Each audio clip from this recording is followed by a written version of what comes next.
Cette gauche qui fait la morale aux autres, mais qui ne se l'applique jamais à elle-même, ses leçons de morale. Cette gauche qui déteste l'argent, sauf quand c'est le sien. Cette gauche qui condamne la réussite, sauf quand c'est la sienne. Cette gauche, c'est le contraire de l'idéal républicain qui est le nôtre. Écoutez le candidat de la gauche. Il rêve d'un retour à la 4e République, d'un retour à la République de l'impuissance. L'idée qu'il se fait du rôle du président de la République, c'est celle d'un président qui ne prend plus aucune responsabilité,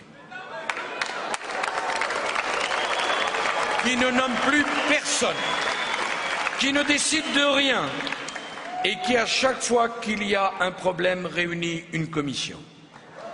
Le candidat de gauche veut bien présider, il ne veut pas gouverner, parce que gouverner, c'est trop difficile et c'est trop risqué.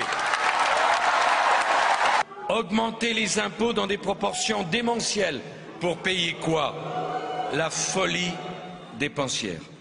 Et pas simplement les impôts des riches, non, les impôts de tout le monde, les impôts des classes moyennes, les impôts des ouvriers, les impôts des salariés. C'est toujours pareil avec les socialistes, ils font des promesses à tout le monde. Les lendemains vont chanter, et puis quand ils ont fini de distribuer ce qu'ils n'ont pas, quand la faillite se profile, quand la confiance s'effondre, ils se rallient en catastrophe à l'austérité.